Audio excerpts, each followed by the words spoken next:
쓸데없는 얘기는 빼버리고 그냥 바로 잘 아니까요.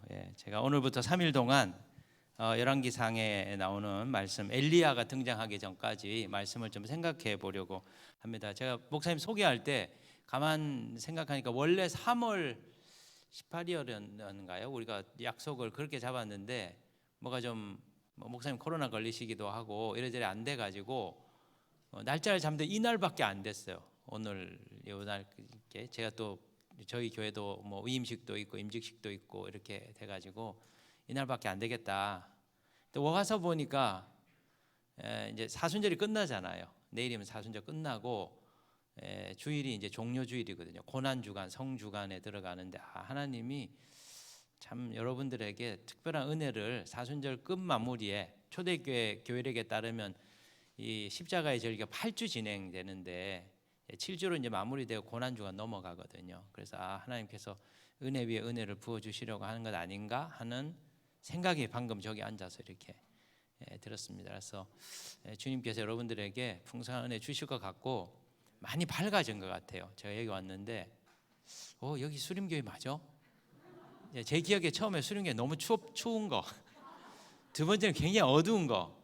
근데 굉장히 밝아졌어요. 그래서 조명이 바뀌어서 밝아진 건지 영적으로 밝아진 건지 저는 영적으로 밝아졌다고 지금 해석을 하고 싶어요. 그래서 하나님께서 여러분들에게 사순절 이 기간 보내면서 빛을 많이 비춰주신 거 아닌가, 우리의 죽어있는 혼에 빛을 비춰주셔서 우리를 살아나게 하신 것 아닌가, 그런 생각들을 하게 되고, 또 이제 신 목사님 같이 저희가 구원의 절기 공부하고 있거든요. 구원의 절기 하면서 그동안 알지 못했던 깊은 신비로운 부분들을 하나님께서 알려주셨는데 여러분들이 그 은혜를 담아내는 그 영적인 그릇이 다들 되셔가지고 그 은혜들을 풍성하게 받으실 것 같다 하는 기대와 소망이 듭니다. 제가 이제 오늘부터 말씀을 좀 나누고 싶은 부분은 이제 분열왕국 시대에 북이스라엘 왕국, 거의 초창기 얘기입니다. 우리가 읽었던 오늘 15장 25절로부터 16장 14절은 여로보암이라고 하는 왕의 그 아들부터 시작해서 그 엘리야가 등장한 아합 시대 모두 6명의 왕입니다. 그러니까 여로보암으로부터 시작해서 아합까지 모두 7명의 왕인데 분위기를 보시면 알겠지만 가면 갈수록 이 북이스라엘 공동체가 영적으로 어두워져요. 갈수록 상태가 나빠지는 내용입니다. 실제로 이 기간이 얼마냐면 39년이에요. 기간을 보시면 이제 남유다의 두 번째 왕이었던 아사 왕 2년부터 41년까지 39년 동안 북이스라엘은 왕이 6번 바뀝니다. 굉장히 많이 교체되는 상황이에요. 무려 4번의 쿠데타, 그리고 내전이 발생하게 되고 그러면서 정권이 여러 번 바뀌게 되는, 그러니까 대혼란의 시기였다는 것을 알 수 있습니다. 바하사가 정변을 일으키고요, 또 시므리라고 하는 사람이 군사 쿠데타를 일으키고 오므리가 쿠데타를 일으키고 디브니는 역 쿠데타를 일으키고, 이게 북이스라엘의 당시의 모습이었다는 거죠. 그러면 저희가 여기서 첫 번째 질문을 해봐야 돼요. 왜 이렇게 북이스라엘은 자주 리더십이 교체되나? 왜 이렇게 왕이 자주 바뀌게 되고 공동체 상황이 왜 이렇게 이제 혼탁한가 하는 것을 생각해 볼 필요가 있어요. 그 이유가 뭐냐면 한마디로 말하면 리더십의 문제예요. 그들을 다스리는 왕들이 하나님의 부르심을 망각하고 그 사명으로부터 이탈하기 때문입니다. 하나님이 이 왕들을 세우신 데는 이유가 있으셨어요. 그 이유가 뭐냐 하면 여로보암의 죄로부터 이스라엘 공동체를 돌이키게 하시려고 왕들을 계속 바꿉니다. 실제로 왕조가 세 왕조가 들어서게 돼요. 남쪽은 왕조가 하나잖아요. 다윗 왕조 하나가 처음부터 끝까지 가잖아요. 그런데 여로보암의 왕조, 바하사 왕조, 그리고 이제 오므리 왕조, 이 왕조가 이렇게 두 명의 왕실이 계속 바뀌게 이렇게 됩니다. 자, 여기서 보면은 계속 반복되는 단어가 나오는데 그 죄라고 하는 단어예요. 자, 한번 살펴봅시다. 열왕기상 15장 26절에 보시면 15장 26절에 보면 이 나답이죠. 그가 여호와 보시기에 악을 행하되 그의 아버지의 길로 행하며 그가 이스라엘에게 범하게 한 그 죄 중에 행한지라, 정관사를 쓰고 있습니다. 그 죄라고 하는 어떤 특정한 죄를 얘기하는 것이죠. 34절에 보시면은 바하사라고 하는 사람 얘기가 나와요. 바하사가 여호와 보시기에 악을 행하되 여로보암의 길로 행하며 그가 이스라엘에게 범하게 한 그 죄 중에 행하였더라. 자, 그 다음에 16장 19절, 오늘 본문 다음 부분에 나오는 시므리라고 하는 사람인데요. 16장 19절에 보면 이는 그가 여호와 보시기에 악을 행하여 범죄하였기 때문이니라. 그가 여로보암의 길로 행하며 그가 이스라엘에게 죄를 범하게 한 그 죄 중에 행하여더라. 그 죄. 또 25절에 가면 나중에 또 나옵니다. 오므리가 여호와 보시기에 악을 행하되 그 전에 모든 사람보다 더욱 악하게 행하여 느바세 아들 여로보암의 모든 길로 행하며 그가 이스라엘에게 죄를 범하게 한 그 죄 중에 행하여 그들의 헛된 것들로 이스라엘 하나님 여호와를 노하게 하였다. 여기 보면 그 죄라고 하는 단어가 계속 반복되어 나오는 것이죠. 자, 왜 하나님께서 왕을 계속 바꾸냐? 그 죄로부터, 여로보암의 죄로부터 이스라엘을 돌이키기를 원하셔서 왕을 세우는데 그 왕들이 그 사명대로 안 하는 거죠. 그래서 그들을 내리시고 또 새로운 리더십을 세우시는. 그러면 그 죄가 뭘까요? 그 죄는 여로보암이 북이스라엘에 끌어들인 우상이죠. 베델과 단에 금송아지를 만들고 이 신이 우리를 애굽에서 인도하여 낸 여호와라. 그 내용이 열왕기상 12장에 보면 나와요. 한번 살펴보겠습니다. 열왕기상 12장. 제가 좀 빨리 해도 이해하시기 바랍니다. 왜냐하면 내용이 길고 많아가지고 안 그러면 너무 늦게 가실 것 같아서 제가 1시간 안에 마무리해 드리려고 생각합니다. 12장 27절에 보시면 27절로부터 29절에 보면은 이렇게 말해요. 만일 이 백성이 예루살렘에 있는 여호와의 성전에 제사를 드리고자 하여 올라가면 이 백성의 마음이 유다 왕 된 그들의 주 르호보암에게로 돌아가서 나를 죽이고 유다의 왕 르호보암에게로 돌아가리로다 하고 이에 계획하고 두 금송아지를 만들고 무리에게 말하기를 너희가 다시는 예루살렘에 올라갈 것이 없도다. 이스라엘아, 이는 너희를 애굽 땅에서 인도하여 올린 너희의 신들이라 하고 하나는 베델에 두고 하나는 단에 둔지라. 금송아지를 만들어 놓고 이 신이 너희들을 애굽에서 인도하여 낸 여호와다.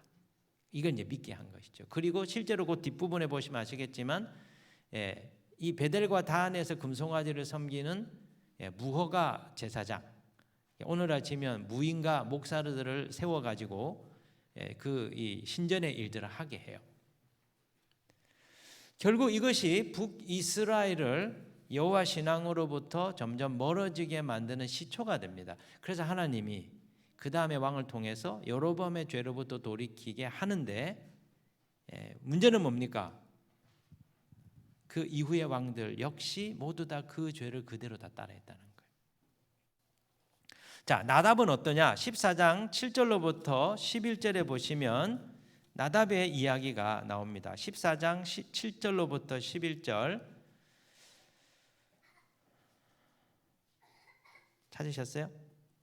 7절로부터 11절에 보시면 나라를 가서 여로보암에게 말하라. 이스라엘의 하나님 여호와 말씀이 내가 너를 백성 중에서 들어 내 백성 이스라엘의 주권자가 되게 하고 나라를 다윗의 집에서 찢어내어 내게 주었거늘 너는 내 종 다윗이 내 명령을 지켜 전심으로 나를 따르며 나보기에 정직한 일만 행하였음과 같지 아니하고 내 이전 사람들보다도 더 악을 행하고 가서 너를 위하여 다른 신을 만들며 우상을 부어 만들어 나를 노엽게 하고 나를 내 등 뒤에 버렸도다. 그러므로 내가 여로보암의 집에 재앙을 내려 여로보암에게 속한 사내는 이스라엘 가운데 매인자나 노인자나 다 끊어버리되 거름더미를 쓸어버린과 같이 여로보암의 집을 맑게 쓸어버릴지라. 여로보암에게 속한 자가 성읍에서 죽은즉 개가 먹고 들에서 죽은즉 공중의 새가 먹으리니 이는 여호와께서 말씀하셨음이니라 하셨나니. 이 선지자를 통해서 지금 여로보암의 집안에 대한 이 책망을 지금 하고 있는 것이죠.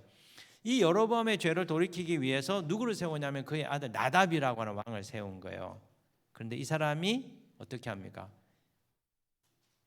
하나님께서 여로보암으로 인하여 드리워져 있는 자기 가문의 그 심판을 거둬들이기 위해서 이 친구를 세웠는데 어떻게 해요?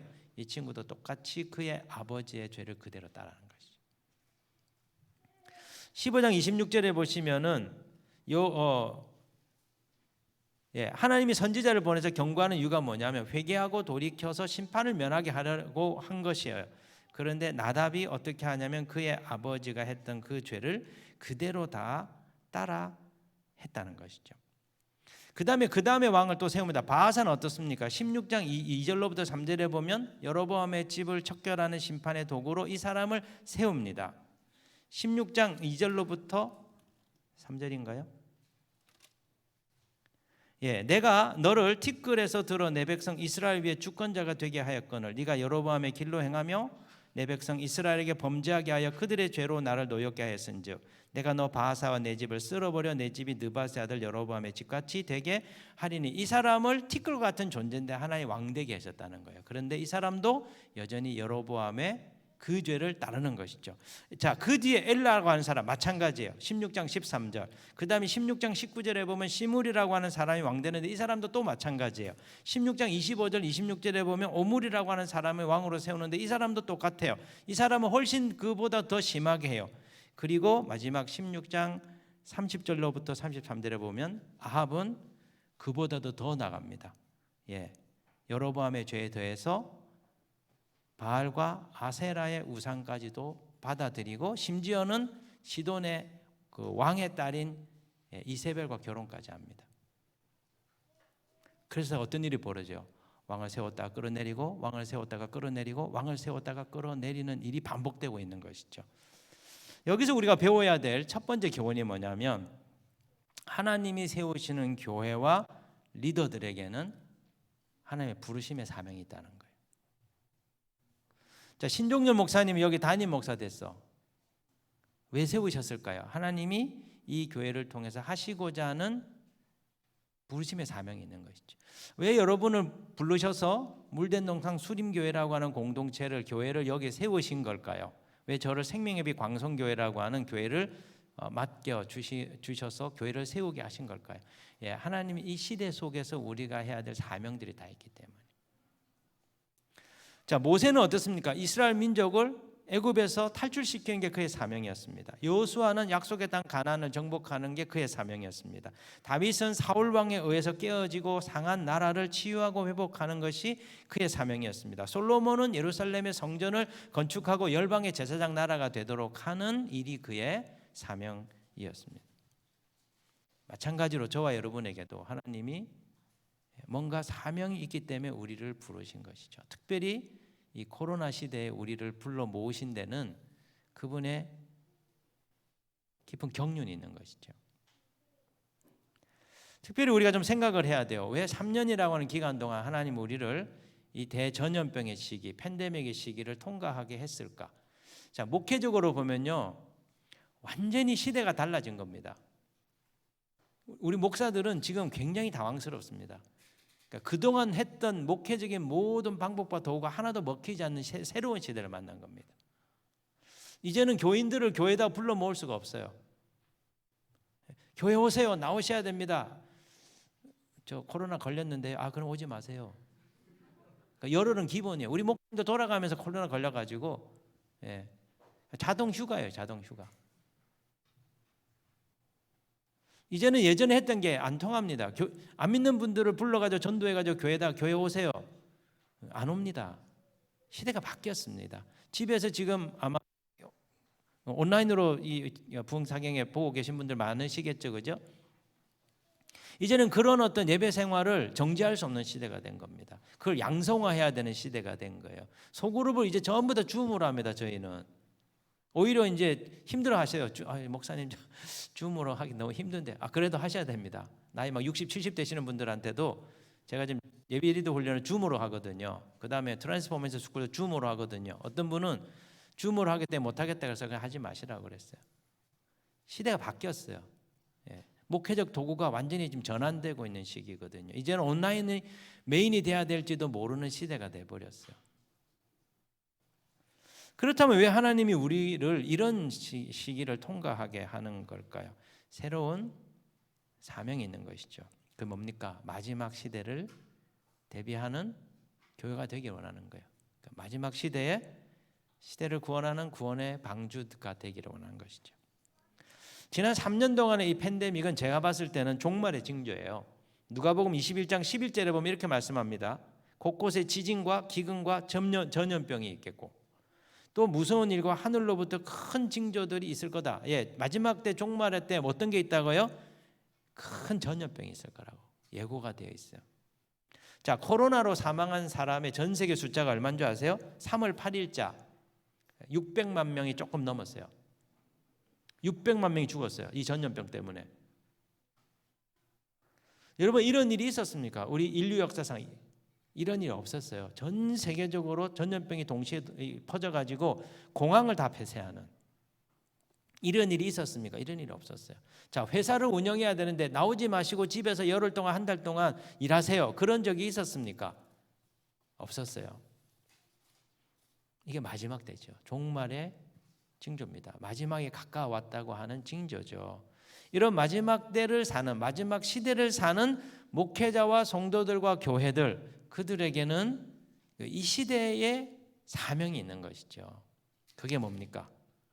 두 가지예요. 하나는 다시 오실 신랑 되신 예수 그리스도를 맞이하기 위하여 하나님의 백성들과 하나님의 교회들이 거룩한 신부로 단장돼야 되는 거예요.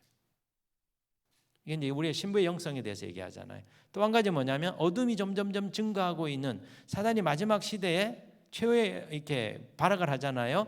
이 어둠이 증가하고 있는 이 마지막의 때에 영적인 전쟁을 수행할, 감당할 영적인 군사들, 영적인 군대가 되어야 되는 것이죠. 그래서 우리를 하나님은 혹독하게 다루시는 거예요. 자, 이렇게 혹독하게 다루시는 시기가 없어서 목회자도 그러고 성도들도 그래요. 그죠? 한번 생각해 보세요, 여러분. 정말 여러분 수련하고 싶잖아요. 수련할 수 없어요, 지금. 저도 막 백방을 알아보거든요. 어디 가서 수련해 볼까? 불가능해요, 현재는. 다 같이 모여서 같이 밥 먹고 자면서 할 수 불가능해요. 이제는 1인실밖에 안 돼요. 그러면 1인실 한 사람당 1인실이 5만 원인데 돈이 얼마나 올라가요? 그리고 이 많은 사람이 어디 다 가세요? 거의 불가능한 거예요. 그 다음에 이제 혼자 버텨야 돼요. 제가 우리 성도님들한테 늘 얘기하거든요. 여러분 이제 목회자한테 의존하는 시대는 끝나버렸어요. 목사님의 말씀, 목사님의 케어, 목사님의 돌봄, 목사님이 축사해 주시는 거 여러분 스스로 축사하셔야 돼요. 시대가 바뀌어버렸어요. 목회자를 의존하는 시대가 아니에요. 이제는 여러분 혼자 살아남아야 돼요.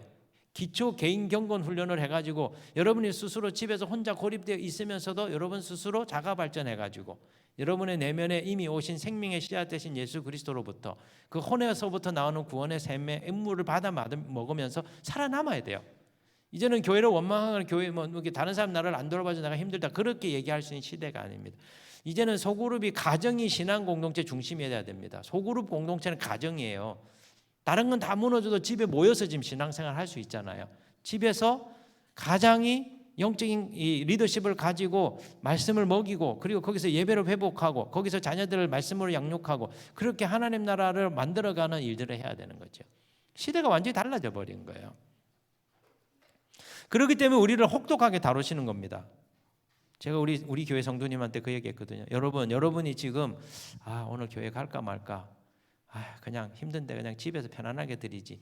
여러분이 선택하시는 것 같죠? 여러분이 내가 교회를 가줄까 말까 선택하시는 것 같죠? 아니에요. 잘못 알고 계신 거예요. 하나님은 알곡과 가라지를 지금 이 시대를 통해서 가르고 있는 거예요. 안 나오냐? 마지막 시대에 견딜 그 의지가 없냐? 마지막 시대의 신부로서 너를 거룩하게 단장하는 일에 관심이 없냐? 하나님 나라를 위하여 마지막 때 영적 싸움을 할 의지가 없냐?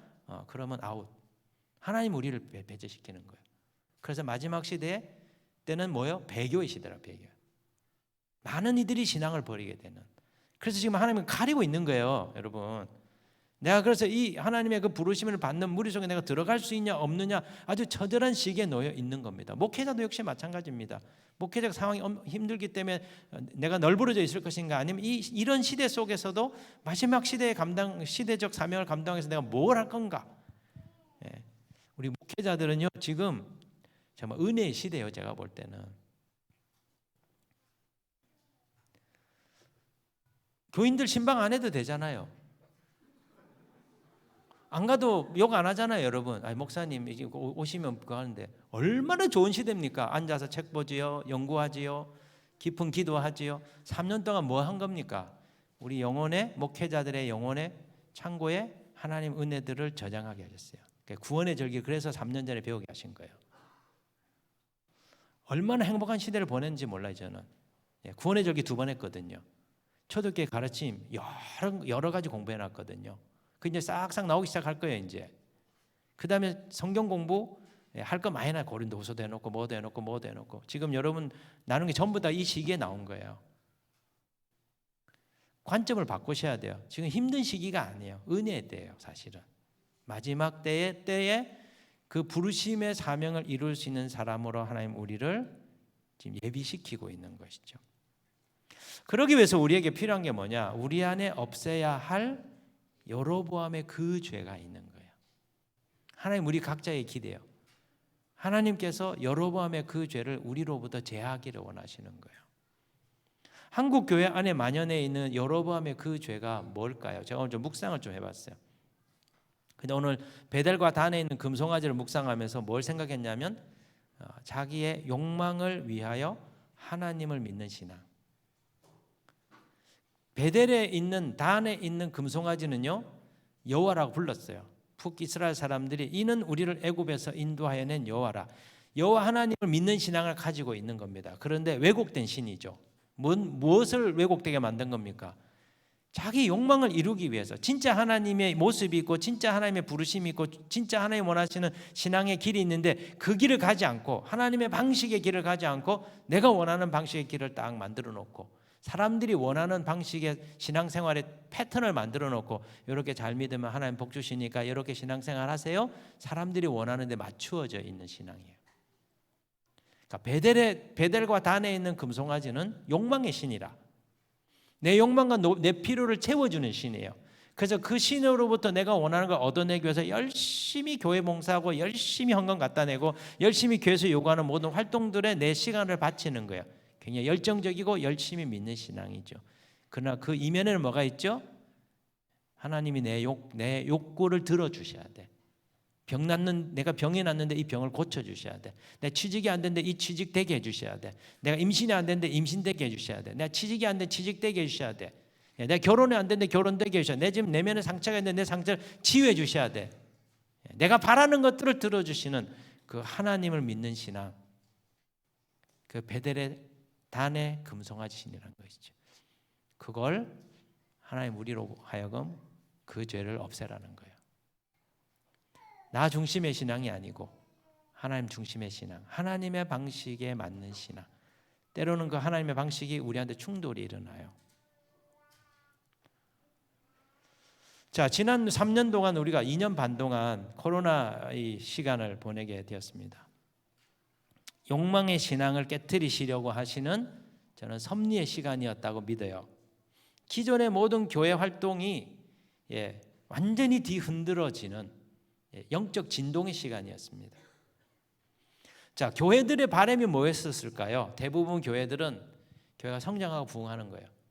이게 한국교회 유일한 모델이었습니다. 교회 개척하면 전도하고 사람 모으고 훈련하고 여러 좋은 활동들 해가지고 또 다른 사람을 데려와서 교회가 점점 커지고 그리고 영향력이 있는 이게 모든 목회자들의 로망이고 바람이었어요. 그래서 많은 훈련 프로그램도 만들고 많은 사람들이 와서 이렇게 머물 수 있는 문화 강좌도 하고 그다음에 뭐 카페 교회도 하고 다 이게 해가지고 막 사람들이 와서 여기서 있으면서 이렇게 교회가 점점 이렇게 부흥하게 되는 이게 한국 교회 다 바람이었어요. 교인들은 어떻습니까? 예수님 잘 믿고 그래서 복 받아가지고 내가 원하는 삶이 풍족해지는 이게 다 바람이었습니다. 그래서 그런 은혜를 누리기 위해서 교회가 요구하는 모든 것들을 진실하게 했었습니다. 그렇게 해야만 하나님 복 주실 거라고 믿기 때문이죠. 그런데 이 코로나 시대에 들어와서 이 모든 우리 교회적인 꿈과 개인적인 꿈이 다 부서져 버렸어요. 아무것도 할 수 있는 게 없어요. 밥도 못 먹어요. 뭐 친교 모임, 공동체 모임 못 해요. 수련회 못 해요. 훈련 프로그램 못 해요. 봉사 활동, 선교 활동 전부 다 올 수도 없고. 유일하게 할 수 있는 게 뭡니까? 온라인으로 설교 들을 수 있는 거. 그리고 혼자 집에서 개인적으로 기도하거나 개인적으로 성경을 보거나 혼자 뭔가 하는 그거 외에는 아무것도 할 수 있는 게 없었어요. 왜 이런 상황을 하나님 우리에게 주셨을까요? 저는 교회가 본질로 돌아가라고. 본질이 뭡니까? 말씀과 기도로 주님과 동행하고 그분을 사랑하고 그분의 사랑받는 자녀가 돼서 아버지를 기쁘시게 하는 삶을 사는 거죠. 우리가 할 수 있는 게 말씀과 기도밖에 없어요. 주님과 순전하게 동행하는 골방의 신앙밖에 없어요. 이것 되찾으라는 거예요. 전도 불가합니다. 교회 사람 모으는 거 거의 불가합니다. 교회 안 옵니다, 사람들. 교회가 이 코로나의 온상이라고 생각하기 때문에 우리가 모이면 막 도끼 눈을 뜨고 막 난리도 아니에요. 그냥 한 명만 나와도 완전히 난리잖아요. 왜 하나님 이런 시대를 우리에게 주셨습니까? 전도하는 하나님의 방식이 바뀌어야 된다는 거죠. 우리의 속사람이 깊은 영적인 훈련으로 그리스도의 형상으로 변화되어서 우리가 이 시대에 살아있는 이콘이 되어 우리에게서부터 진리의 빛이 주변 사람들에게 자연히 흘러나와서 그 사람들이 우리를 보고 아버지께 나오는, 이게 뭐예요? 초대교회 카타콤의 신앙이에요. 초대교회 성도들이 어떻게 로마를 복음으로 정복했습니까? 전도 집회한 게 아니에요. 박해를 받아가면서 자기가 신자라는 걸 밝힐 수 없는데 그들이 홀로 있으면서, 그들이 골방에 있으면서, 그들이 동굴에 있으면서 뭐 한 겁니까? 전례 기도로, 시편으로 조용히 읊조리면서 하나님께 예배하고 그 기름 부음을 받고 끊임없이 그리스도의 형상으로 변화되어가는 삶을 산 결과 그것이 흘러나와서 저 사람들은 좀 이상한 사람들인 것 같아. 저 사람 뭔가 있는 것 같아. 조용히 와서 물어보죠. 당신은 마음에 뭔가 평안이 있는 것 같은데요. 그 비결이 뭡니까? 그때 저는 예수 그리스도를 믿는 사람입니다. 나도 그런 삶을 살고 싶은데요. 어떻게 하면 되겠습니까? 그러면 저랑 일주일에 한 번씩 만나시죠. 그래서 한 1년 동안 교리 공부를 시켜요. 그리고 사순절 기간 내내 뭘 요구하냐? 7가지 경건 훈련을 가르칩니다. 첫 번째 성경 읽기, 두 번째 기도, 세 번째 은둔, 네 번째 금식, 다섯 번째 구제, 여섯 번째 회개와 용서하는 삶, 일곱 번째 내면의 동기를 돌아보는 거. 이걸 40일 동안 사순절 기간 동안 훈련을 시키고 그걸 하게 합니다. 그리고 그 사람의 삶을 통해서 변화가 나타나면 이 사람에게 예수 그리스도의 생명의 씨앗이 들어갔네. 그래서 그 사람을 부활절 전날 세례를 주고 교인이 되게 합니다. 그리고 그 사람들만 예배에 받아들여요. 이게 초대교회였습니다. 사람들을 떼거리로 교회 불러가지고 교인을 집단으로 만든 게 아니었어요. 한 사람 한 사람들이 그 안에 생명의 씨앗으로 그리스도로 변화되게 하는 그 삶을 살게 한 것이죠. 코로나는 우리들의 삶을 완전히 바꿔놨습니다. 만남의 방식도 바꿔놨고요. 공부하는 패턴도 다 바뀌었고요. 뭐 직장 생활 다 바꿨죠. 이제는 집에서 다 일하시잖아요. 우리 딸도 집에서 공부하더라고요. 뭐 학교 가는 거 반 갔다가 반은 집에서 했다가 뭐 어떤 때 오지 말라 그랬다가 뭐 완전히 달라져 버렸어요. 교회 환경도 달라졌고 목회 환경도 달라졌고 경제 활동의 모든 환경들도 다 달라져 버렸어요. 새로운 시대가 온 겁니다. 왜 하나님 우리를 이 시대로 부르신 걸까요? 새로운 시대에 새로운 사명으로 마지막 때의 과업을 이루라는 것이죠. 그렇기 때문에 저희들은 주님으로부터 오는 이 부르심, 그 부르심에 대하여 깊은 새로운 계시를 받기 위한 깊은 묵상의 시간으로 들어가야 돼요. 지난 2년 반이 그 시간이었습니다. 다시 생각해야 됩니다. 다시 되돌아봐야 됩니다. 우리 교회가 왜 존재하는가? 나는 왜 이 교회를 부름받았고 나는 무엇을 위해서 살 건가? 내가 지금까지 나의 비전이라고 생각했는데 이 직업이 내 부르심이라고 생각했고 내가 원하는 이 일이 하나님이 원하시는 일이라고 생각했는데 과연 그러한가? 지금 모든 것들이 흔들리고 있는 이 시점에서 다시 한 번 더 그 부분을 점검을 받아야 된다는 것이죠. 구원의 절기 들어가는 첫 번째 말씀이 뭐냐면 세례요한 이야기입니다. 기억이 나세요? 9월 첫째 주 말씀이 세례요한 이야기예요. 그때 핵심이 뭐죠? 새로운 패러다임이에요. 세례요한이 원래 제사장의 아들이잖아요. 그러면 그가 정상적으로 달았다면 예루살렘 성전에서 그 당시 유대인들 제사장이 드리는 제사를 집전하는 사역을 했을 거예요.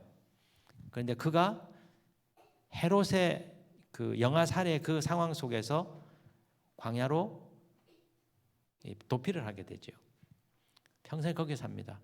그리고 그가 광야에 있으면서 내가 제사장의 아들로 태어났는데 내가 왜 여기 광야에 있는 걸까? 그리고 이사야의 말씀을 묵상할 때 광야에 외치는 자의 소리가 되라고 하는 새로운 부르심이 자기에게 있다는 사실을 깨달아요. 그래서 우리가 생각하는 일반적인 제사장의 삶이 아니고 새로운 패턴의 제사장적 삶을 사는 겁니다. 구약시대의 신앙생활의 패턴이 뭡니까? 하나님 만나고 그 다음에 토라인 율법의 말씀을 배우면서 그 말씀대로 사는 것이었어요.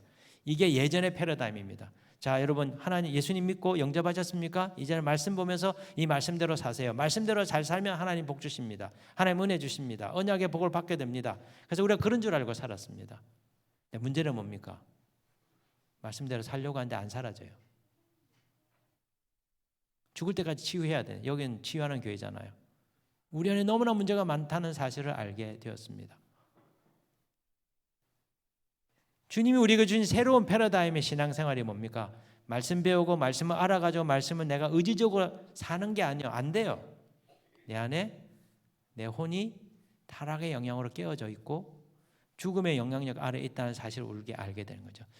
이것을 고쳐서 구원의 풍성한 은혜에 들어가게 하는 하나님의 방법이 뭡니까? 성육신의 은혜를 받는 거예요. 우리 영 안에 예수 그리스도를 통하여 주어지는 생명의 씨앗, 그 씨앗을 우리가 받아서 그 씨앗이 우리 안에 자라도록, 그래서 우리 안에 그리스도의 형상이 이루어지도록. 근데 그걸 방해하는 게 뭐죠? 혼이 우리를 누르잖아요. 그래서 그 혼을 깨트리는 은혜의 시간을 또 갖는 거죠. 그게 뭡니까? 사순절, 영적 광야의 시기예요. 깊은 치유의 자리로 우리를 부르시는 것이죠. 다 공부하셨죠? 그걸 넘어서 우리는 어디로 들어갑니까? 부활의 그 영광과 부활의 능력에 들어가기 위해서 이제 고난주간 이 일주일을 다음 주를 보내게 됩니다. 그 기간에 매일매일 주어지는 특이한 종류의 은혜들이 있어요. 새로운 패턴이에요. 예전에는 내가 말씀을 배우고 말씀을 내 의지적으로 사는 것이었어요. 그게 아닙니다. 이 구원의 절기를 따라 살면서 그 시즌마다 주시는 새로운 종류의 은혜를 받네요. 구원의 운물에서 그 은혜가 나오는데 그 은혜를 받아서 그 은혜가 우리를 변화시키는 그 삶을 사는 것이죠. 그게 새로운 부르심이에요. 이제는 의지적으로 하는 신앙이 아닙니다. 여기도 이제 막 기도하면서 부르짖고 그렇게 많이 안 부르짖으셔도 돼. 이제 힘 빼도 괜찮아요. 새로운 종류의 은혜가 임하는 패턴을 여러분 이번 사경회 때 아마 느끼시게 될 거예요. 하나님 여러분을 다루시는 새로운 길로 부르실 거예요. 그리고 여러분이 애쓰고 힘쓰지 않은데 내가 변화되고 있고 변화의 조짐이 나타난다는 것들을 감지하게 되실 거예요. 새로운 차원으로 주님이 부르시는 것이죠. 이걸 흔들어 놓기 위해서 어떻게 하는 겁니까? 그전에는 아무리 얘기해도 못 알아들어요. 그리고 내가 이미 하고 있던 게 있었기 때문에 그걸 안 해요. 반발합니다. 내가 지금까지 했던 거 잘못했다는 겁니까? 잘못했다는 게 아니고 새로운 차원으로 부르시는 거예요. 그런데 우리가 이 새로운 부르심을 발견하고 나가려고 할 때 방해하는 게 두 가지가 있습니다. 오늘 이 본문에 보면 두 가지가 나오는데 첫 번째는 자기 성취에 몰두하게 되는 거예요. 15장 27절에 보면 나답이라고 하는 왕이 되고 난 다음에 하는 일이 있어요. 15장 27절에 이에 이사갈 족속 아히야의 아들 바아사가 그를 모반하여 블레셋 사람에게 속한 기쁘돈에서 그를 죽였으니 이는 나답과 온 이스라엘이 기쁘돈을 애워싸고 있었음이더라. 바아사가 쿠데타를 일으키는데 그 당시에 왕이 누구였냐면 나답이라고 하는 왕이에요. 이 왕이 된 지 2년이 안 돼가지고 왕자에서 쫓겨나게 되거든요. 근데 이 왕이 지금 뭐 하고 있습니까? 왕 된 지 2년이 안 됐는데 블레셋을 공격하는 겁니다. 자, 블레셋의 전략적인 요충지였던 기쁘돈을 공격해서 빼앗고자 합니다. 그때가 언제냐? 왕위에 오른 지 얼마 안 되는 시점, 2년이 안 되는 시점이었습니다. 왕 되자마자 이 사람이 뭐 하는 거죠? 영토를 확장하는 일을 벌이고 있는 거예요.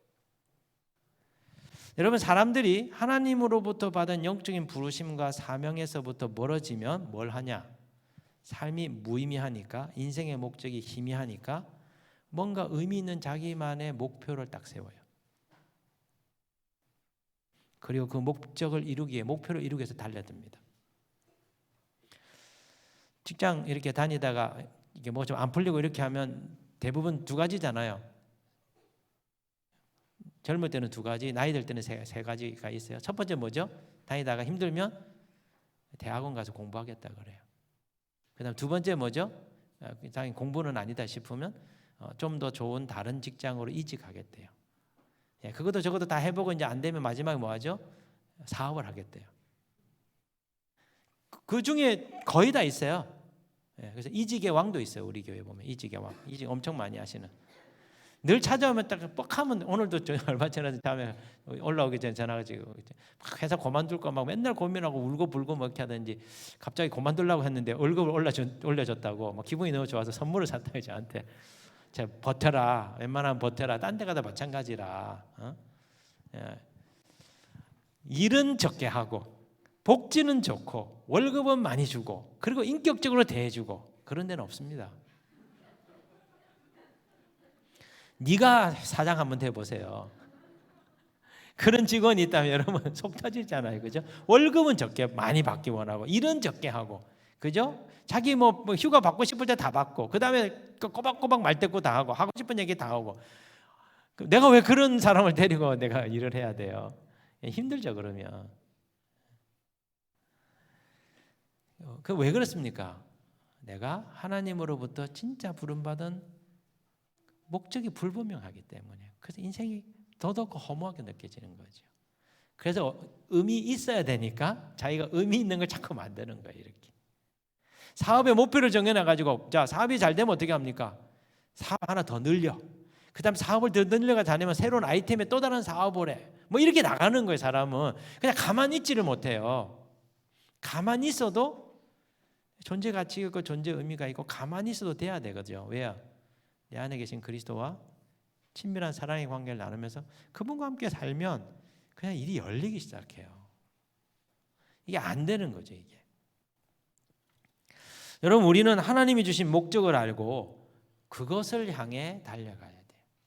늘 물어야 돼요. 주님, 제 부르심이 뭡니까? 제 목적이 뭡니까? 존재하는 목적이 뭡니까? 제가 뭘 위해서 살아야 됩니까? 알게 해주세요.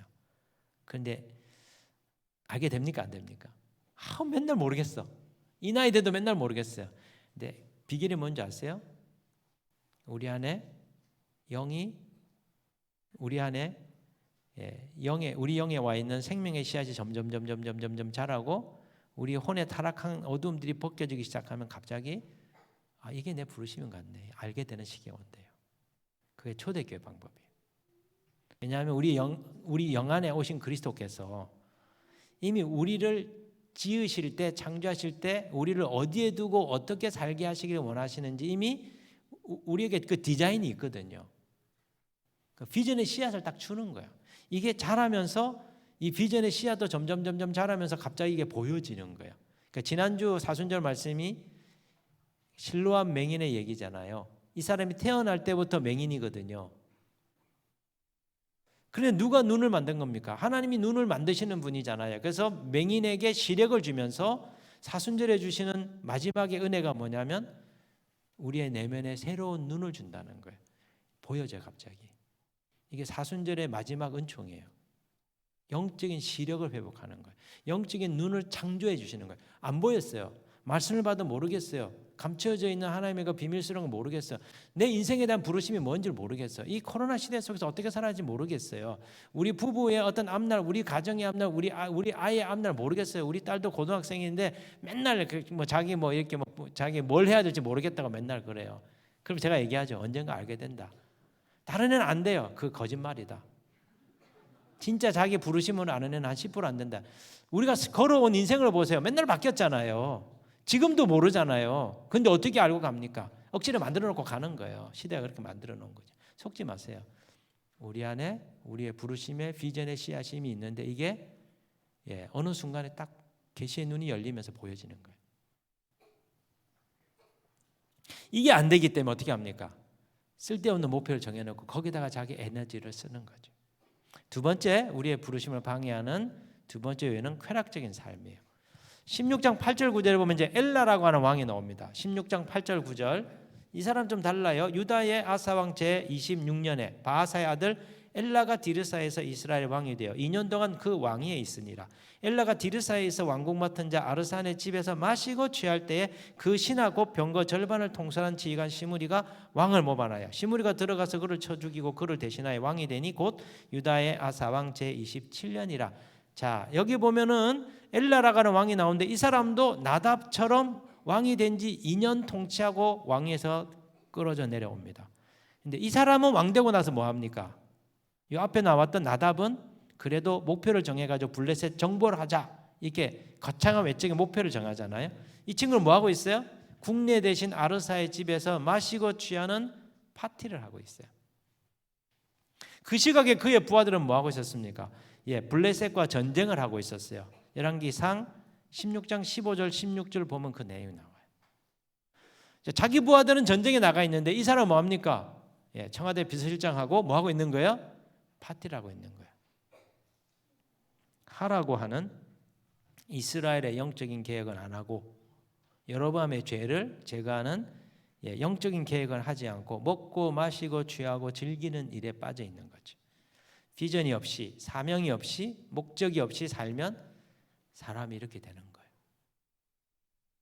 자기 나름대로 목표를 정해가지고 달려가거나 아니면 그거조차도 없거나 아니면 그게 안 되거나 그럴 어떤 에너지가 없는 사람은 어떻게 되죠? 아이 될 대로 되라. 그냥 인생 뭐 있냐 한 번 사는 거 즐기면서 살자 이렇게 되는 거죠.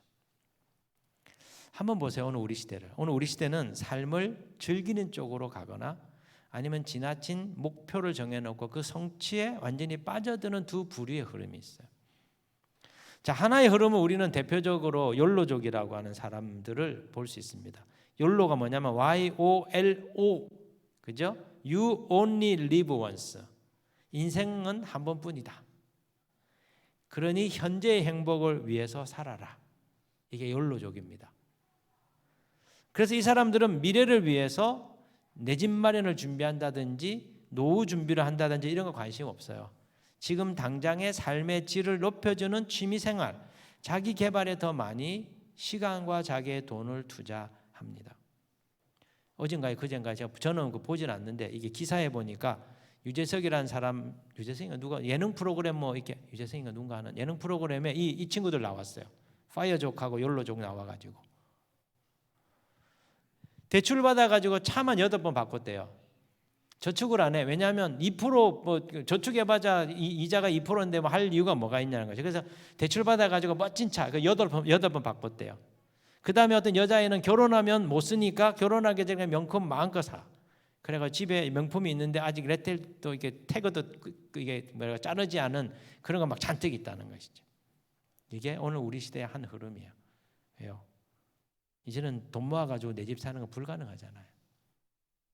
집은 그냥 월세하고 차 좋은 거 사고, 아니면 집도 필요 없고 그 뭐죠? 이 뭐라 그래? 캠핑카 쫙 사가지고 쫙 돌아다니. 또한 부류는 파이어족이라고 있습니다. Financial Independence Retire Early. 경제적인 자립을 일찍 해가지고 일찍 하고 그 다음에 은퇴를 조기하는 거예요. 자, 이 사람들은 30대 말 40대 초 조기 은퇴를 목표로 합니다. 그래서 20대부터 소비를 극단적으로 줄이는 삶을 사는데 수입의 한 70%에서 80% 정도를 다 세이브합니다. 심지어 친구와의 관계도 다 끊고, 친구 만나면 밥도 사 먹어야 되고 돈도 들고 이렇게 하니까 친구 관계 다 끊고 4년 만에 1억을 모았다 하는 여자아이도 여기 나오더라고요. 저희 교회에도 젊은 성도가 있는데 파이어족에 대해서 관심이 있는 것 같아요. 저한테는 안 찾아왔는데 우리 한 성도를 찾아와가지고 이렇게 회사 다니다가 삼성 다니다가 그만두고 자기 뭐 개인적으로 뭐 하는데 와서 형 그거 이렇게 뭐 할만해요? 이렇게 물어보는데 가만 들어보니까 파이어족에 대한 관심이 있는 겁니다.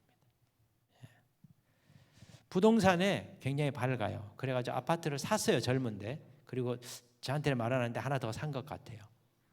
그래서 이제 주택 임대 사업을 하면서 돈을 이렇게 모으고 주식도 잘한대요. 늘 얘기하면 회사 다니기 힘들대. 10년, 20년 빨리 돈 모아가지고 한 10억 모아놓고 그 다음부터는 내가 하고 싶은 거 하면서 살고 싶다는 거예요.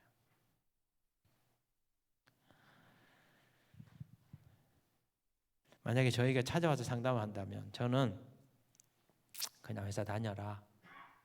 그렇게 저는 얘기할 것 같아요. 왜 사람들이 힘든 일 못 견뎌 할까요? 사람들이 고통을 피하고 싶어요. 그런데 하나님의 백성의 삶은 고통 없이 사는 게 아닙니다. 하나님의 백성의 삶은 뭐죠? 십자가를 지는 삶이에요. 이게 우리의 부르심이 우리의 길이에요. 그럼 욜로족이든 파이어족이든 하나님이 그렇게 살면서 저렇게 좀 자유롭게, 그다음에 돈 미리 벌어놓고, 그다음에 좀 이렇게 시간 많이 나니까 교회도 봉사하고, 그다음에 다른 사람 위해서 살고 이렇게 좀 하고 어떻게 우리 목회자들 절대 그 속으면 안 되거든요. 과연 사단이 우리를 그렇게 냅둘까요? 하나님 과연 우리를 그렇게 냅둘까요? 우리 안에 타락한 혼의 욕망들이 있는데 이게 안 건드려지고 정말 그렇게 살 수 있을까요? 거짓말이에요. 절대로 그렇게 살 수 없어요. 그렇기 때문에 우리는 하나님의 부르심, 하나님이 우리를 이 시대에 보내신 그 사명과 목적을 우리 분명히 해야 됩니다. 그렇지 않으면 우리도 모르는 사이에 이 시대의 흐름에 떠내려가게 되는 것이죠. 영향을 받아요. 여러분도 어떻게 집 다 사셨어요? 작년에 한동안 엄청난 열풍이 불었습니다. 막 전화 불이 났습니다. 저한테 목사님, 지금 이렇게 막 부동산 막 오르고 아파트값 오르고 이러는데 목사님 어떻게 좀 해야 될까요? 그래가지고 왜 그랬더니 알고 보니까 지금 그 부동산 중개업화를 하는 거기서 나한테 전화 온 거예요. 막 이미 알아본 거야. 그런데 좋은 게 나와 있는데 이건 지금 안 사면 내일 아침에 딴 사람이 가져가니까 지금 빨리 사인해란다. 그래가지고 옆에 있는 부인이 그래도 목사님한테 물어보고 하자고 해가지고 전화가 온 거예요. 지금 사인하기 직전이라는 거예요. 지금 막 일주일 지나면 5천만 원 오르고 막 난리가 아닌 이런 시기인 거죠. 그 어떻게 해요? 참 내일이 아니고 남의 일이니까 이렇게 말하기 참 그런데 그러면서 제가 이제 얘기를 하죠. 빨리 결정해라. 거의 유혹이다. 지금 사인하세요. 이거 안 하면 놓칩니다. 거의 100% 가까이 유혹입니다. 하나님 그렇게 일하지 않아요. 하나님 인도하심은 충분히 숙고하고 충분히 생각하고 인도하심 받으면서 정하는 거예요. 그래가지고 다행히 안 사인 안 했어요. 근데 그 다음 날 딴 사람이 와서 계약 안 했어요. 물어봤어요. 계약 나갔더니 하니까 안 나갔어요. 나중에 보니까 거기보다 더 좋은 데가 나와서 거기를 이제 계약을 한 거죠. 아마 작년에 여러분 마음 굉장히 힘드셨을 거예요. 막 아파트 엄청나게 올랐잖아요. 이 전국 아파트 값이 50% 이상 올랐을 거거든요. 말도 안 되는 거예요. 말도 안 되는. 근데 지금 안 하면 이제 더 오를 거니까 그 마음 때문에 이거 해야 되는 거죠. 제가 항상 얘기합니다. 하나님이 우리에게 기업을 주시기로 약속하셨다. 약속의 땅 가나안을 차지할 때 각 가족별로 땅을 다 약속해 주셨잖아요. 여러분에게 집 한 채는 분명히 줘요.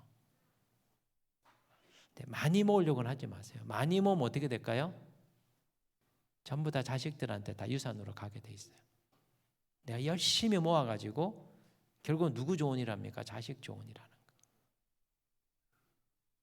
거기에 자꾸 속는 거예요. 자꾸 그렇게 가니까 이 시대가. 그리고 나만 바보 되는 거, 나만 벼락거지 될 것 같고, 남들은 다 집 사가지고 이제 안전한 것 같은데 계속 전세 계속 오를 거고 집 없을 거고, 이제 나는 그러면 여기 못 사니까 외곽으로 나갈 거고, 여기 의정부 살다가 의정부도 어려우니까 포천으로 가, 포천하다 동두천 가고, 그 다음에 이제 북한으로 넘어갈 상황이야. 계속 마음이 불안하잖아요. 계속.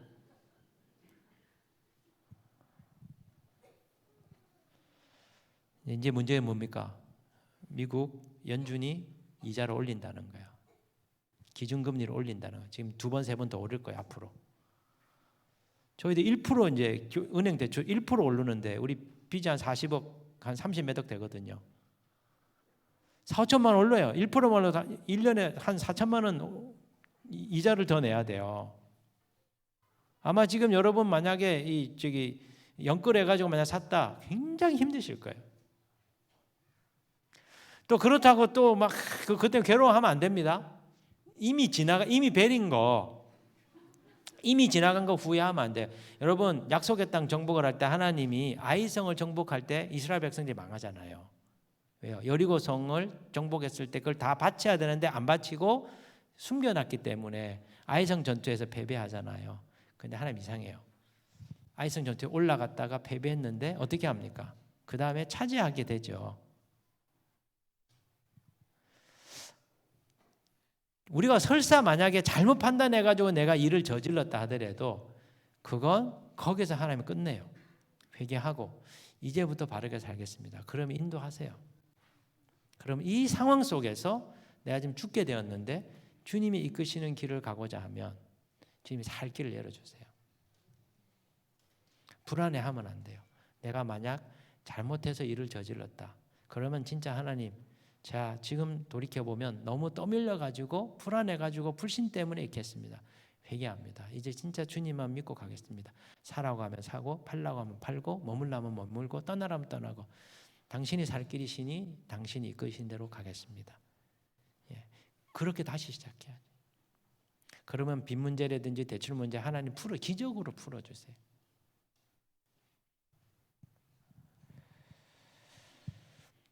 여러분 교회가 하나님의 백성들이 하나님의 부르심으로부터 멀어지면 어떻게 됩니까? 아주 심각해요.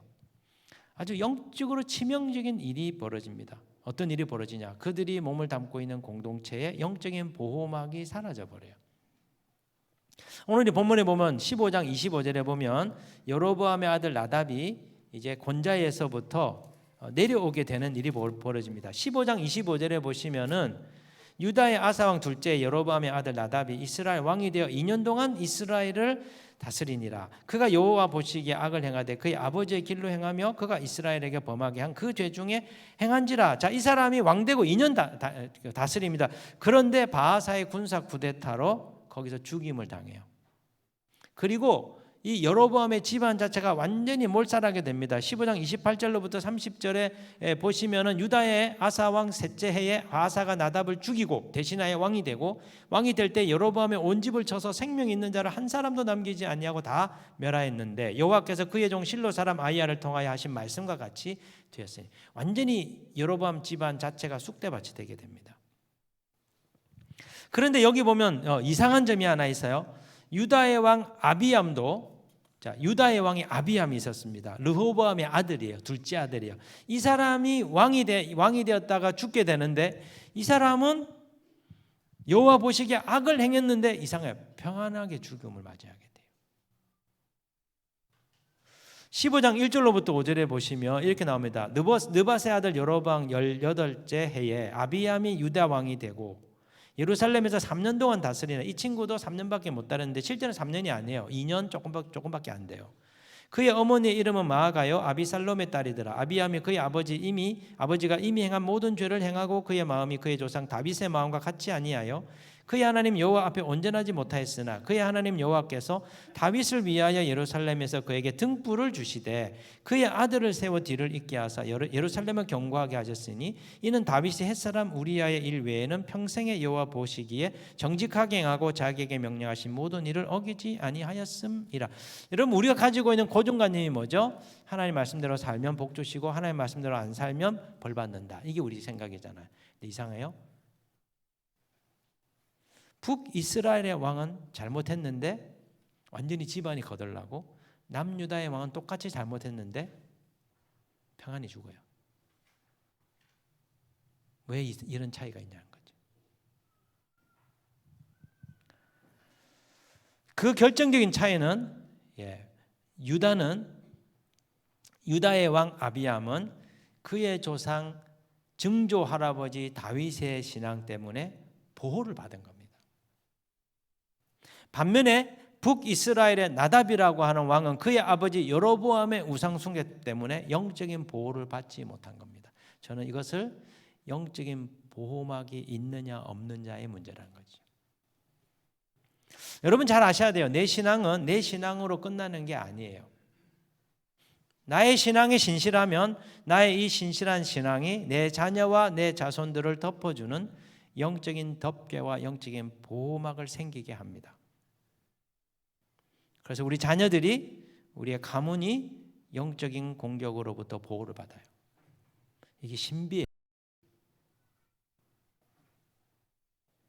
자, 그렇다면 왜 그렇게 북이스라엘의 군사 쿠데타가 많이 일어나게 됐는가? 그 이유는 리더의 영적 타락 때문에, 왕들의 영적인 타락 때문에 그 공동체를 덮고 있었던 영적인 보호막이 서서히 사라져 버렸기 때문에. 여러분 잘 아셔야 돼요. 우리가 기도 제단을 합니다. 그런데 우리가 제단을 쌓고 기도하는 것은 그냥 기도가 아니에요. 자, 가정기도재단, 가정을 위해서 기도재단을 쌓았어요. 우리가 교회를 기도재단, 교회 모여서 교회를 위해서 기도재단을 해요. 직장을 위한 기도재단. 자, 이 기도재단의 효력이 뭐냐면 우리가 위하여 기도하고 있는 그 공동체에 영적인 보호막이 생기는 거예요. 눈에 보이지 않는데 이런 신비가 있습니다. 어떤 집안은요, 비슷한, 우리랑 비슷한 것 같은데 그 집은 잘 돼. 어떤 집안은요, 애쓰고 노력하고 열심히 살고자 하는데 뭐가 안 돼. 뭐가 안 좋은 일이 자꾸 생겨. 이 차이가 뭐냐는 거죠. 네, 영적인 보호막이에요.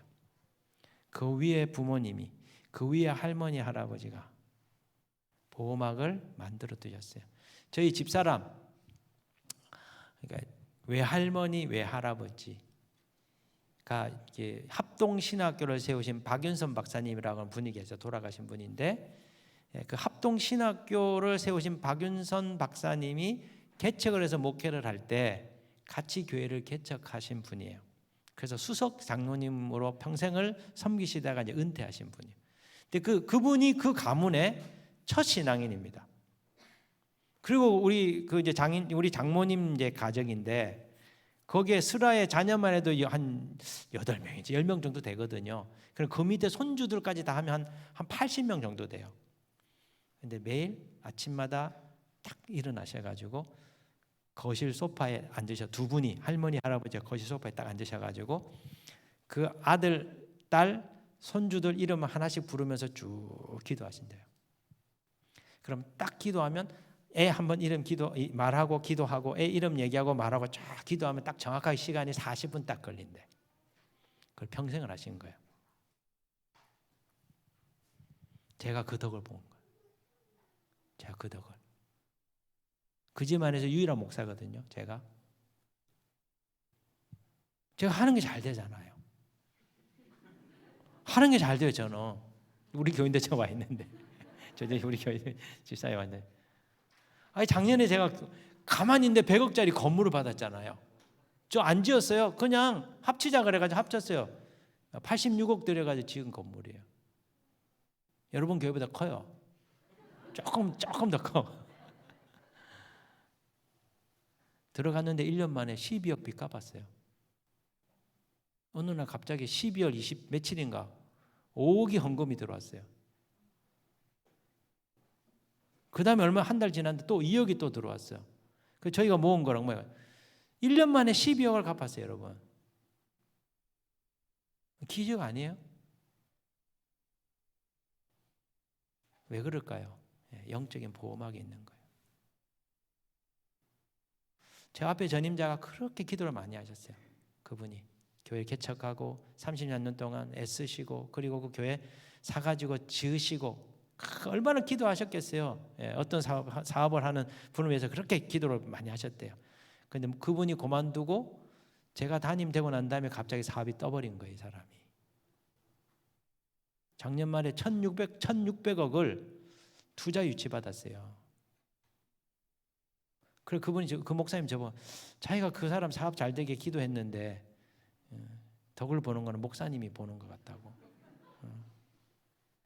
왜 그렇습니까? 영적인 보호막의 차이지. 그래서 여러분이 여러분의 가정을 위해서, 여러분의 자녀를 위해서, 여러분의 교회를 위해서 제단의 기도를 해야 됩니다. 그러면 하나님의 보호막이 여러분 가운데 있게 되는 것이죠. 자, 우리의 기도는요, 그냥 개인적인 필요를 구하는 기도에서 제단의 기도로 바뀌어야 됩니다. 이게 차이가 있습니다. 자, 우리가 성막형 기도를 배웠잖아요. 이것은 제사장적 기도입니다. 하나님 앞에 이거 주세요, 저거 주세요 하는 그런 단순한 필요를 구하는 간구가 아닙니다. 제사장 기도는 하나님의 나라를 위하여 기도하는 겁니다. 자, 필요를 구하는 기도는 어떻습니까? 하나님의 기적과 하나님의 능력을 경험하게 해줘요. 그러나 이제 하나님의 능력과 하나님의 채우심을 우리가 경험했다면 그건 하나님께서 그냥 알아서 주실 줄 알고 우리의 기도는 하나님의 나라를 위한 기도로 바뀌어야 됩니다. 제가 좋아하는 말씀 에베소서 3장 20절에 우리 가운데서 역사하시는 능력대로 우리가 구하거나 생각하는 모든 것에 더 넘치도록 능히 하시리에게. 하나님 뭐라고 말했냐면 우리가 기도하거나 생각하는 모든 것에 더 넘치도록 주신대요. 생각만 해도 줘요. 이제는 이거 주세요 기도 안 해도 줘요. 그건 이미 검증되었기 때문에 우리가 거기에 대한 신뢰와 믿음이 있기 때문에 이젠 그 기도 안 합니다. 하나님 집 주세요. 하나님 우리 아이 공부 잘하게 해주세요. 그 기도 할 필요가 없습니다. 하나님의 나라가 이 땅에 오기를 원합니다. 내가 하는 이 사업을 통해서 하나님의 이름이 알려지고 하나님 일하심이 드러나기 원하고 하나님 우리 교회가 하나님의 나라를 위해 쓰임받는 교회 되기 원하고 하나님 우리 성도들의 삶 가운데 하나님 임재해 주셔서 하나님의 통치가 이루어지기를 원합니다. 우리의 기도가 바뀌어야 된다는 거예요. 우리가 마음으로 그냥 이거 필요한데 주세요 그냥 갑자기. 이제는 그거 달라고 기도 안 해도 되는 거예요. 우리의 기도는 나의 필요를 구하는 기도에서 내 욕망을 채우는 기도에서 하나님 나라가 이 땅에 임하도록 하는 제사장적인 기도로 바뀌어야 된다는 거예요. 우리의 가정을 위해서, 우리의 직장을 위해서, 우리의 교회를 위해서, 우리의 지역사회를 위해서, 우리 국가를 위해서, 전 세계를 위한 공적인 기도로 바뀌어야 된다는 거예요. 저와 여러분 제사장을 불렀기 때문에. 그래서 각 영역에 하나님이 임하시도록 그 영역에 있는 죄악을 동일시하고 그 땅을 고쳐달라고 하는 기도를 올리고 그리고 그곳에 하나님의 임재가 임하여서 다스려 주시는 일들이 나타나게 해주시도록 그래서 하나님의 나라가 이루어지게 해달라고 하는 기도로 바뀌어야 된다는 것이죠. 그럴 때 우리가 올려드리는 그 영역에 하나님의 임재가 오고 그 땅에 지배하고 있던 어둠의 세력들의 그 권세들이 깨트려지게 되고 그들이 물러가게 되고 하나님의 영적인 보호막이 조금씩 덮여지면서 영적인 변화가 일어나기 시작하는 거예요. 가정의 변화가 오고 교회 변화가 오고 그 지역사회 변화가 일어나기 시작한다는 거예요. 그러면 나는 어떻게 될까요? 나는 자동으로 보호를 받는 것이죠. 제가 교회를 개척하고 한동안 잘 이렇게 진행이 되었었어요. 매년 교인들이 늘어서 교회가 성장하기 시작했습니다. 그런데 한 8년쯤 됐을까요? 제가 몸이 안 좋아지고 한계에 부딪히기 시작했어요. 아무리 기도하고 아무리 애를 쓰고 아무리 사역을 해도 교회는 늘 제자리였습니다. 더 이상 늘지도 않고 부흥되지도 않았어요. 마음에 좌절과 낙심이 밀려오기 시작했어요. 저는 우리 성도들 보면서 이렇게 살면 안 된다. 다그치고 혼내고 그 다음에 너희들께 내면에 있는 문제들을 이렇게 하나님 앞에 내놓고 그 부분들을 해결을 해야 된다. 그게 영적으로 막히기 때문에 안 되는 거다. 그걸 어떻게 하든지 해결하기 위해서 성도들을 이렇게 몰아붙이기 시작했습니다. 그런데요, 안 바뀌어요 성도들은. 왜냐하면 자기들도 하려고 하는데 안 되는 거거든요. 그러니까 하려고 하는데 안 되는데 계속 목사님이 다그치니까 자기들도 너무 힘이 든 거예요. 저도 탈진이 오고 저도 저희 에너지를 잃어버리게 되면서 더 이상 어떻게 할 도리가 없었어요. 결국은 안식년을 요구하고 6개월 제가 안식년을 받아가지고 이제 치유하는 시간들을 이렇게 가지게 됐죠. 그 이후에 제가 기도 재단을 배우고 또 지금 초대교회 영성을 배우면서 하나님이 나와 우리 성도들을 새로운 차원으로 부르시는구나. 그걸 알게 됐습니다. 그게 뭐죠? 제사장적 차원으로 부른다는 거예요. 하나님의 나라가 이 땅에 임하도록 그를 위하여 우리가 영적인 제물로 드려지는 삶을 그분이 원하신다는 걸 알게 됐어요. 사실 우리는 서로에 대해서 불만이 많습니다. 목회자는 교인이 불만이고요. 교인들은 목회자가 불만입니다. 목사님 바뀌어야 돼. 저 성도도 치유돼야 되는데 쟤 지금 영적 상태가 안 좋아. 서로 보면서 바뀌어야 된다고 생각합니다. 심지어 지적하고 또 그 부분을 바꾸라고 요구합니다. 부부들도 마찬가지입니다. 당신 이거 문제야. 당신 이게 문제야. 당신 이게 바꿔야 돼. 직면해야 돼. 회개해야 돼. 바꿔야 돼. 계속 서로를 다그치면서 그렇게 이끌어 가려고 합니다. 근데 문제는 뭐죠? 안 바뀌어요. 서로 열만 받습니다. 악만 남습니다. 제가 그래서 깨달았어요. 에너지도 점점점 빠지고 줄어들면서 나도 더 이상 할 힘이 없다. 교인들을 내버려 두기 시작했습니다. 부목사 잡는 거 포기했습니다. 냅두자. 언젠가 지가 알겠지. 지가 담임 목사하면 내 심정을 알겠지. 그리고 제가 초대교회 가르치는 거 보면서 새롭게 알게 된 게 있어요. 그게 뭐냐면 우리가 다 타락한 혼의 부분들을 가지고 살고 있기 때문에 어렵다는 걸 알게 됐어요. 마음이 없는 게 아니에요. 마음은 경건하게 살고 싶죠. 마음이 치유되고 싶죠. 회복되고 싶죠. 마음은 열심히 해서 하나님 나라 이루고 싶죠. 안 그런 사람 어디 있습니까? 안 된다는 거죠. 왜 그래요? 우리 혼이 깨진 거예요. 우리 혼의 생각과 감정과 의지의 욕망과 습관에 타락의 그 영향력, 죽음의 영향들이 너무나 가득하기 때문에 우리가 바라는데 안 되는 것이죠. 이것을 어디서 해결해야 되느냐? 제가 물두멍 기도에서 이걸 봤어요. 물두멍 기도에서 제사장들이 자신의 더러움을 씻잖아요.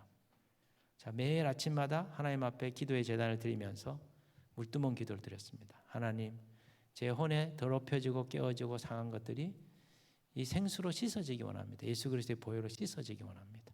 제 생각에 있는 어둠의 부분들이 씻어지게 하십시오. 불신의 생각, 부정적인 생각, 복잡한 생각, 혼미한 생각, 미혹된 생각, 거짓된 생각, 악한 생각, 음란한 생각, 탐욕의 생각, 교만한 생각, 허탄한 생각, 이거 씻어지게 해주십시오. 주님, 제 안에 두려움이 있습니다. 두려움과 불안과 염려와 근심의 마음 예수의 보혈 씻어주십시오. 주님, 제 안에 있는 수치심, 외로움, 거절감, 죄책감, 죄의식, 정죄감 예수의 보혈로 씻어주십시오. 주님, 제 안에 우울함이 있습니다. 슬픔이 있습니다. 섭섭하고 서운함이 있고 억울한 마음이 있고 원통한 마음이 있고 분노한 마음이 있고 주님, 제 안에 짜증나는 마음이 있고 주님, 정말 시기하는 마음, 질투하는 마음, 이게 참수하는 마음, 이 더러운 제 상한 감정들을 예수의 보혈로 다 씻어 주십시오. 제게 있는 게으름을 예수의 보혈의 권능을 무너뜨려 주시고 고집과 거역과 불순종을 무너뜨려 주시고 그리고 무기력과 무능력을 무너뜨려 주십시오. 제 육신에까지 와 있는 타락의 영향들, 그것으로 생긴 내 육신의 병들, 주님, 이런 것들 예수의 보혈을 씻어요. 매일 아침마다 물두멍 기도를 그렇게 돼요. 화가 덜 나요. 다른 사람의 문제가 아니라는 걸 알게 됐어요. 다른 사람을 고쳐야 될 게 아니고 내가 씻어져야 된다고 알게 됐어요.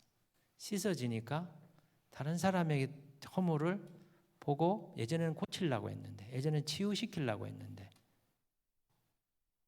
내버려 둘 수 있게 됐어요. 하루는 양재천을 걷는데 주님 저에게 이런 말씀을 하셨어요. 예수님이 시험을 받으실 첫 번째 시험이 뭐죠? 사단이 와서 이 돌을 떡이 되게 해라.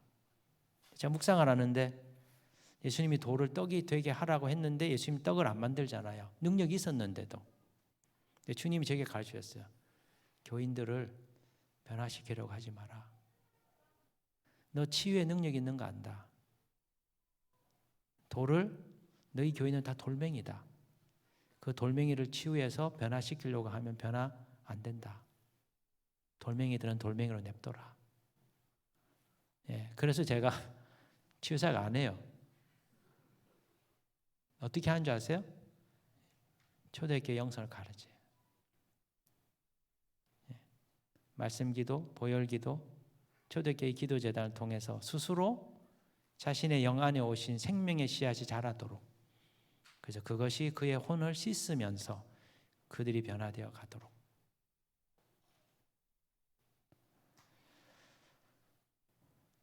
지적해서 바꿀 수 없습니다. 여러분, 교회가 불만이 있죠. 우리 교회는 이게 문제예요. 이거 바뀌어야 돼요. 한국교회 이게 문제예요. 한국에 바꿔야 돼요. 하나님도 알고 여러분도 알고 저도 다 알아요. 세상도 알아요. 그래서 늘 교회를 비판합니다. 그렇게 해서 교회가 개혁되는 게 아니에요. 교회 개혁은 어디서 일어납니까?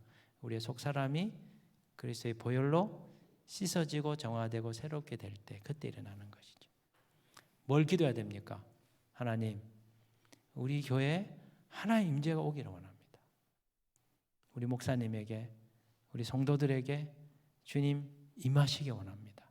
그리고 당신이 그리스도의 형상으로 만드셔서 이 교회 가운데 하나님이 새롭게 하시는 일들이 있기를 원합니다. 새 영이 부어지기 원합니다. 지적하고 고치고 치유하려고 하는 게 아니고 우리 각자가 우리의 속사람이 그리스도의 형상으로 변화되는 작업을 해야 된다는 것이죠. 이게 어디서 이루어집니까? 기도의 재단에서. 기도의 재단을 세우는 자들이 이 공동체 안에 늘어나면 늘어날수록 여기에 하나님의 통치의 역사가 옵니다. 그때 누가 말하지 않는데 고쳐집니다. 말하지 않는데 교회가 바뀌어버립니다. 우리는 뒤에서 험담하잖아요. 우리 교회 이게 문제예요. 이거 잘못하고 있어요. 모여서 계속 얘기하잖아요. 아셔야 돼요.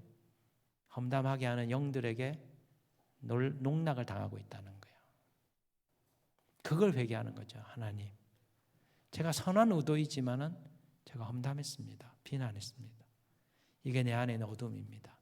주님, 이 어둠을 예수님의 피로 씻어 주십시오. 그걸 보게 하시는 거예요. 그걸 보게 하라고 교회 안에 부딪힘이 있는 겁니다. 그 부딪힘을 통해서 우리 안에는 악이 드러나는 거예요. 그 부딪힘을 통해서 우리 안에 어둠이 드러난 거예요. 그 어둠을 주님의 제단 앞에 내려놓고 예수 그리스도의 보혈로 계속 씻는 작업을 하는 겁니다. 그럴 때 이 교회가 그리스도의 거룩한 신부가 되는 것이죠. 그때 뭐가 옵니까? 하나님 임재가 오는 거예요. 하나님 임재가. 하나님 임하심이 있는 겁니다. 그래서 공동체의 분위기가 밝아지기 시작하는 거예요. 이미 그 일이 시작됐어요. 제가 보니까 왔는데 많이 바뀌었네. 많이 바뀌었네. 이 작업을 하신 거예요. 제가 보니까. 여러분, 오늘 우리 시대가 점점 영적인 어둠이 증가하고 있습니다. 그 마지막 시대의 특징이에요. 사단의 세력은 굉장히 강해집니다. 갈수록 힘들어집니다. 그래서 삶이 힘든 거예요. 직장 생활이 힘듭니다. 가정 생활이 힘듭니다. 정말 지금 힘듭니다. 그건 정말 팩트예요. 사실이에요. 그런데 여러분, 왜 이렇게 힘드냐? 안 힘들게 살고 싶다? 아니에요. 마지막 시대는 더 힘들어집니다. 그게 주님 우리에게 말씀하신 거예요. 그러나 견디는 자는 구원을 받는 데 있어요. 견뎌야 되는 문제예요. 그리고 견딜 수 있는 힘을 주세요. 그분으로부터, 그 제단으로부터 흘러나온 그 생수를 받아 마실 때 살아남을 수 있어요. 교회도 살아남아요. 절대로 죽지 않아요. 교회가. 코로나 시절 동안 여러분 돈이 모자랐습니까? 여러분 교회 아마 헌금 안 줄었을 거예요. 우리 교회 헌금이 더 나와버렸어요. 돈 안 모자랐어요. 넘쳐가지고 빚 갚아버렸어요. 절대로 죽지 않아요. 중요한 게 뭡니까? 이 생수를 받느냐는 것이죠. 견디는 자는 구원을 받는 데 있어요. 여러분, 지금 흉악한 범죄들이 급증합니다. 중학생들이 막 성폭력, 막 성폭행, 그다음 디지털 성범죄 막 난리도 아닙니다. 데이트 폭력, 헤어지자고 했다가 여자 집에 찾아가가지고 어떻게 합니까? 그 어머니가 보는데 말리는데도 그냥 흉기로 여러 번 찔러가지고 그 사랑했던 그 여자친구를 죽였잖아요. 나라는 어떻습니까? 자살은 점점 전 세계 1위입니다. 청소년 자살률 OECD 국가 1위입니다. 우리나라. 음란은 얼마나 더 강합니까? 정치는 어때요? 보수와 진로는 완전히 갈라져가지고 뭐 계속 원수 보듯이 이렇게 하잖아요. 이게 뭐죠? 영적인 어둠이 증가하고 있다는 것이죠. 왜 우리 사회가 이렇게 어두워져 가고 있는 걸까요? 영적인 보호막이 이 나라 위에 덮여있던 보호막이 사라지기 시작했어요. 이 나라를 덮고 있던 영적인 보호막을 만들어줘야 될 교회와 하나님 백성들이 기도의 재단, 기도하기를 멈춰버린 것이죠. 기도의 재단이 무너져 버린 겁니다. 지난 2년 동안에 코로나 시기 동안에 교회가 몇 개가 없어졌냐? 10,000개의 교회가 문 닫았어요. 10,000개의 교회가 문을 닫았다는 건 뭡니까? 하나님 백성 뿔뿔이 흩어진 거예요. 주의 백성들이 흩어진 거예요. 함께 모여가지고 재단을 쌓고 이 시대를 위해서 기도해야 되는 하나님 백성들의 하나님 교회가 완전히 붕괴돼 버린 것이죠. 시간이 더 지나면 또 그렇게 될 가능성이 더 높아요. 우리 사회를 새롭게 하기 위해서 필요한 게 뭘까요? 영적인 보호막을 회복하는 거예요. 이 나라 위에 영적인 덮개를 만드는 것이죠. 그를 위하여 국가의 기도재단, 국가를 위한 기도재단, 교회들을 위한 기도의 재단, 가정들을 위한 기도의 재단, 여러분의 자녀들이 다니고 있는 그 학교에 영적인 보호막이 생기도록 하는 학교의 기도재단, 우리가 자꾸 대안학교만 보내려고 그래요. 우리 자식들만 좀 좋은 환경 가가지고 도망간들 이 나라가 나아질까요?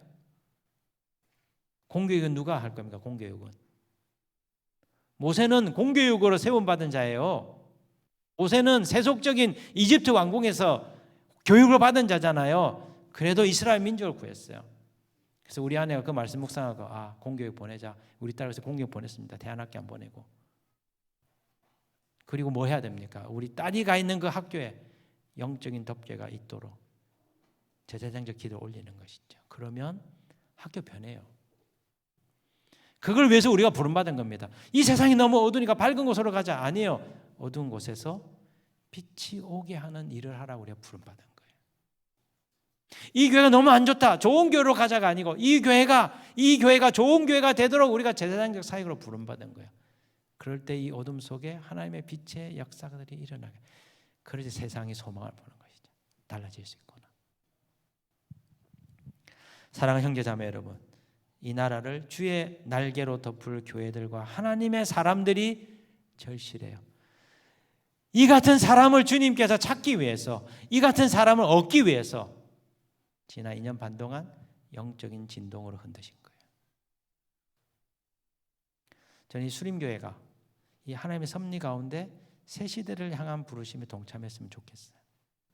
그 부르심의 첫 발을 이 사경회를 통해서 하나님께서 디디도록 하실 것입니다. 우리가 함께 기도하면서 주의 부르심 앞에 응답하기를 주님의 이름으로 축복합니다. 말씀 붙들고 기도하겠습니다. 오늘 첫날이니까 제가 기도 많이 하지 않고 한 20분만 좀 기도하면 그 정도면 괜찮으시겠죠? 먼저 하나님 앞에 우리가 기도 제단의 원리가 뭐냐면 감사하는 거예요. 감사함으로 그 문에 들어갑니다. 두 번째는 회개하는 겁니다. 세 번째는 물두멍에서 우리의 영을 씻는 겁니다. 네 번째는 성소에 들어가서 성령과 말씀으로 하나님 앞에 제사장 기도 올려드리는 거거든요. 첫 번째 먼저 하나님 앞에 감사드리면 좋겠어요. 참 상황이 쉽지 않지만 저희들에게 말씀의 잔치를 주셔서 감사합니다. 오늘도 북이스라엘의 초기 역사를 보면서 왜 영적인 어두움이 이스라엘을 강하게 덮게 되었는지, 그 사명을 잃어버린 자들의 모습, 그리고 우리가 어떻게 살아야 되는지 주님 깨우쳐 주셔서